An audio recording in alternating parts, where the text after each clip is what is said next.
activist Rose Braz joining us live from San Francisco. Thank you for joining us here. So environmental risks of fracking aren't unique, though, to that method of extraction, I understand. Why such an outcry, then, if there are other methods of energy production that are just as harmful when it comes, of course, to fossil fuels?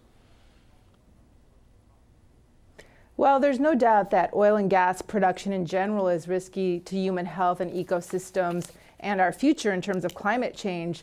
I think there are, however, some additional factors that are associated with fracking that make fracking a particularly risky form of energy development that have led to these massive protests you're seeing across the world, really.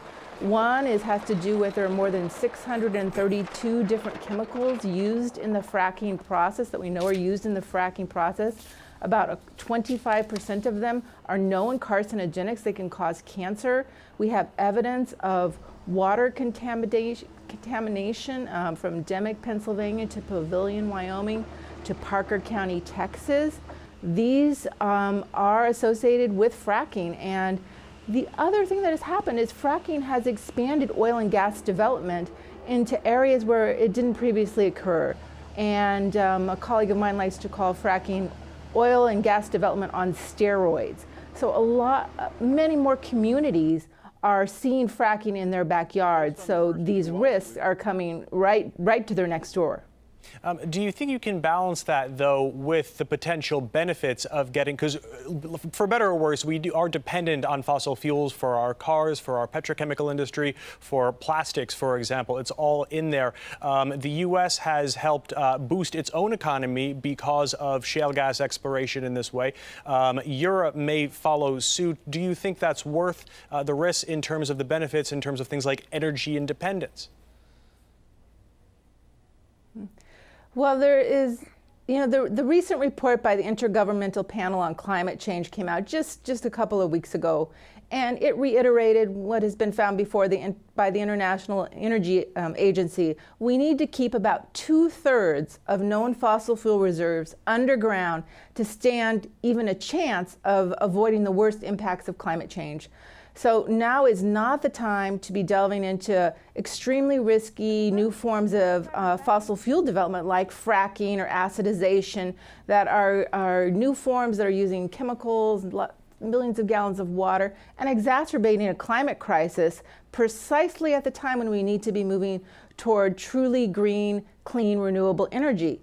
And so this is the wrong moment. We need to start keeping fossil fuels in the ground right now and eliminating these new extreme unconventional forms of energy extraction like fracking is the way to go, not expanding it. And I think communities around the world are recognizing this, and that's why you have a ban in France just upheld by the Supreme Court there in France. We have a moratorium in New York in this country, and we're here in California fighting to halt fracking in California. There are some studies that have found adverse effects in many areas. There are other studies that are showing that there aren't negative consequences in other geographic areas. Could the issue be more about individual safety measures at drilling locations rather than the method itself? There's a long history of communities being impacted by fracking and oil and gas development and families reaching confidential settlements with oil companies to receive any sort of compensation for the damages they've suffered. There's a long history of that happening here, and the reality is what we do know, even despite the money and the confidential settlements, are places like Pavilion, Wyoming, where the EPA came in and initial findings were that fracking chemicals had made their way into water supplies there. Demick, Pennsylvania, where people have been forced to buy bottled water because they were unable to drink their water. Places like Parker County, Texas.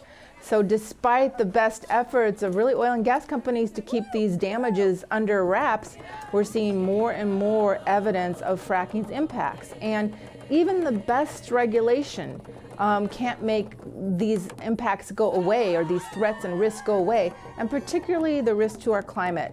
Here in California, we have 15 billion barrels of oil that they now believe are accessible through new fracking technologies, and really that is an amount of carbon dioxide, carbon pollution that is on par with what the U.S. emits in an entire year if we were to extract that and combust that. So we're talking about adding to this tons of CO2 to our environment and our climate precisely for jumping at the moment when we need to be moving away.